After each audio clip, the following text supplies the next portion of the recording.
Salut tout le monde, c'est Batlamantis. Donc déjà désolé pour le manque de vidéos en ce moment, j'en ai pas fait beaucoup. Donc sinon comment j'ai lu les commentaires et puis enfin ça me fait super plaisir en fait, vous êtes beaucoup à aimer ce que je fais, enfin les vidéos, si ça vous aide pardon, c'est le principal. Donc c'est pareil, je vais faire une vidéo aussi comme vous me l'avez demandé sur comment donner les drosophiles aux menthes. Parce que c'est vrai que c'est pas évident quand ils sont petits, il y en a partout, enfin ils tombent. Donc là je vous dis l'astuce mais je ferai une vidéo quand même là-dessus.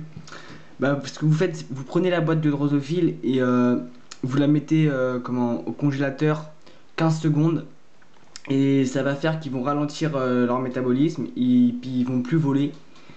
Vous les faites tomber dans la boîte à menthe et puis après bah, ils vont reprendre vie, enfin ils vont se réchauffer puis ils vont repartir voler puis voilà. Donc là on va commencer le suivi avec la larve de fourmilion. Donc elle s'est mise en coque. Donc là voilà. Donc après, je sais pas combien de temps elle va durer. Bon, elle est toute petite, hein, mais j'ose pas trop comment l'ouvrir pour voir ce qu'il y a dedans. Donc voilà. Donc c'est tout petit, hein, ça doit faire 1 cm. Voilà. Donc on va pas trop la déranger. Donc ouais, elle a dû se mettre en coque parce qu'en ce moment, enfin, il fait bon dehors. Donc pareil, elle, je l'ai mis dehors dans la boîte là. Et puis en ce moment, on atteint quand même les 25, 28 degrés. Donc c'est parfait. Elle s'est mise en coque. Donc plus qu'à attendre. Voilà. Donc sinon, les Heterochaeta orientalis, et bah elles sont toutes L6. Donc elles sont déjà assez grandes. Donc j'en ai quelques-unes, j'en ai deux qui sont restées L5. Donc elles vont pas tarder à allumer. Donc attendez, je vais les sortir, on verra mieux.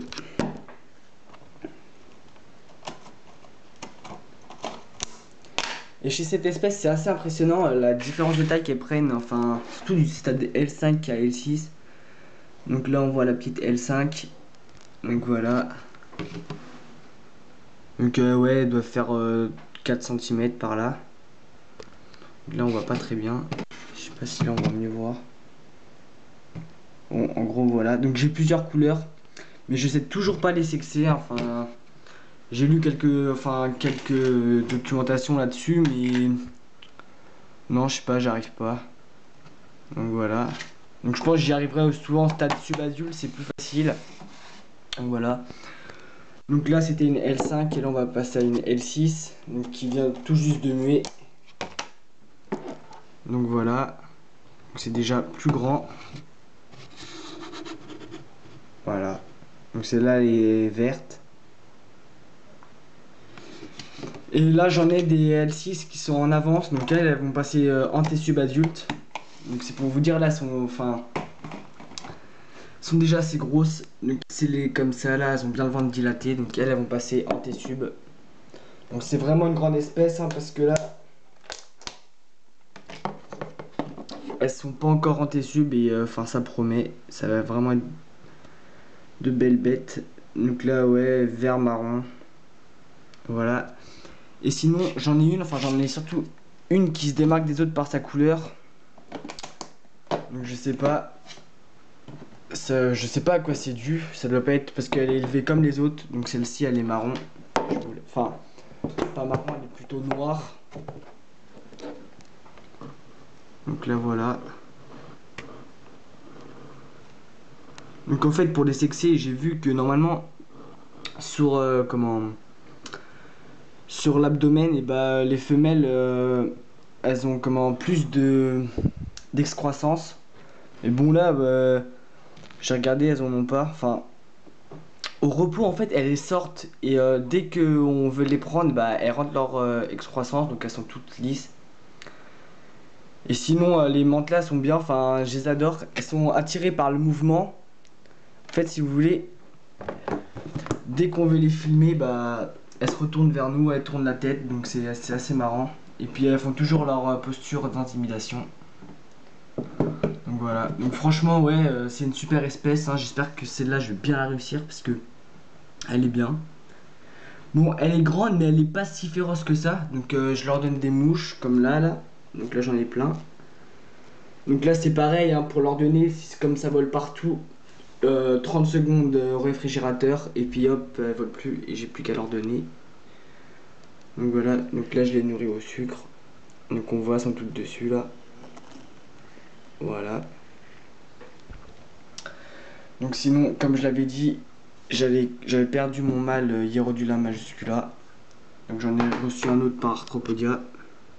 Donc voilà. Bon, celui-là je le trouve plus petit que celui que j'avais eu. J'ai comparé pareil à la mue. Mais non, franchement, je le trouve plus petit. Mais par contre, ce qui est bien, c'est que celui-là, il est bien vif.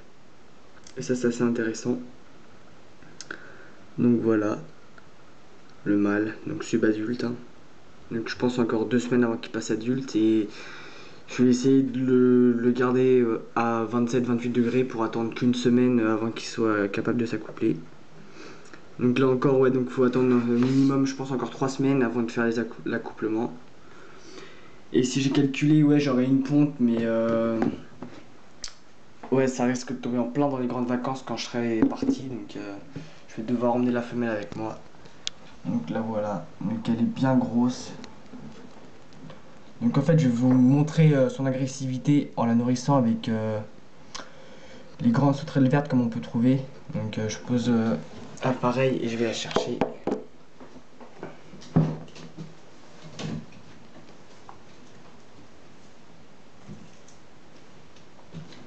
Voilà. Donc, les grandes sauterelles vertes. Donc ça pareil, enfin j'en prends pas beaucoup, ça, franchement je les laisse dans la nature en général, mais là c'est juste pour vous montrer. Donc voilà, donc ça pareil, Ivy, enfin faut pas donner à n'importe quelle espèce de menthe, hein, ça reste une sauterelle carnivore. Donc si c'est pour une Sphodromantis ou une Hierodula, enfin il n'y a pas de problème, hein, l'agressivité elle est là. Mais par contre, faut éviter avec genre, enfin des phylocrania paradoxales, là vous êtes sûr qu'elle va se faire manger, la philo. Donc voilà, hop les. Donc au pire, ouais, je vais lui la donner, vous allez voir. Donc la menthe l'a repérée. C'est pour vous dire, elle suit carrément sa proie. Donc voilà.